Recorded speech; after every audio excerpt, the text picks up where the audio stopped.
A lot of people in the comments are asking me questions about ear bleeding. Here are the most common questions I've received. Does high blood pressure cause bleeding from the ear or not? The ear is made of skin, so we've never seen anyone bleed from their skin. Because of high blood pressure, we bleed from our noses because that area has a mucous membrane, which is a bit weaker, not like teeth. The parts inside our bodies can experience bleeding, God forbid, due to high blood pressure in the eye, the brain, the heart, or even the abdomen. But the skin is resistant to high blood pressure, so high blood pressure is not considered a cause of bleeding from the ear or bleeding from the nose, yes, but not from the ear. Is the issue serious or not? It depends on the cause. For example, if a person is used to having pus come from their ear, has an infection, and knows they need to have a tympanostomy or has cholesteatoma in the ear bone, it means that the pus that used to come out is now starting to come with blood. This definitely means that the infection has worsened and now requires urgent surgical intervention or proper treatment because the situation has escalated. If someone has suffered an injury, they should know that the injury is severe. For example, if someone gets hit hard on the ear and it bleeds, this usually means there's a perforation in the eardrum because the ear is the weakest spot.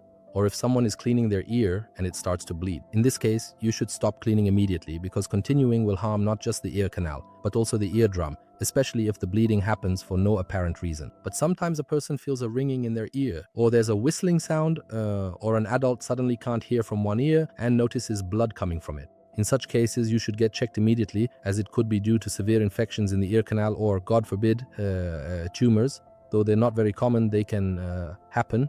So the seriousness depends on the underlying cause of the bleeding, nothing more.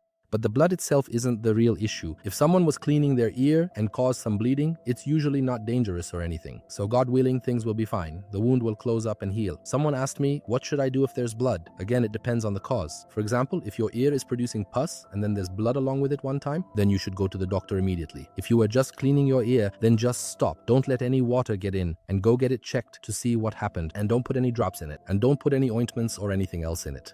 Just take a painkiller until the doctor can see you. Okay. What should I do if I bleed? How should you handle it?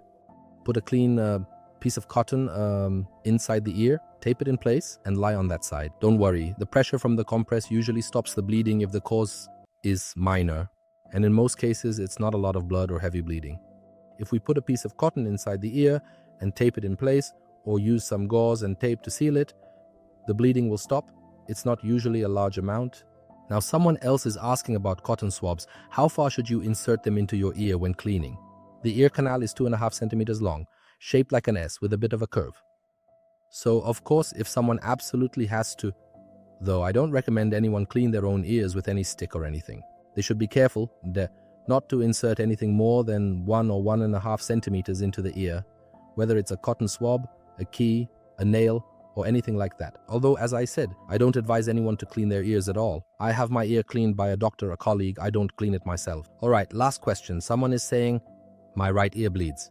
What are the causes of bleeding from the right ear? They are the same causes as bleeding from the left ear. But the difference might be that it happens more often in the left ear. If someone hits his ear with a stick or something, it's almost like he's the one who hit it. Most people use their right hand to hit, so it ends up hitting the left ear. So if someone gets hit on their ear, it's more likely to be the right ear. If I were to injure myself, since most people use their right hand more, it's usually the right ear they try to clean, because it's closer and easier to reach with the right hand, so it's easier to injure than the left ear. And please, if you have any comments or questions, send them in and I'll answer them after the videos. Wishing you a speedy recovery. If you like these videos, please give them a like and subscribe to the channel so we know you're waiting for more videos from us. Wishing you a speedy recovery.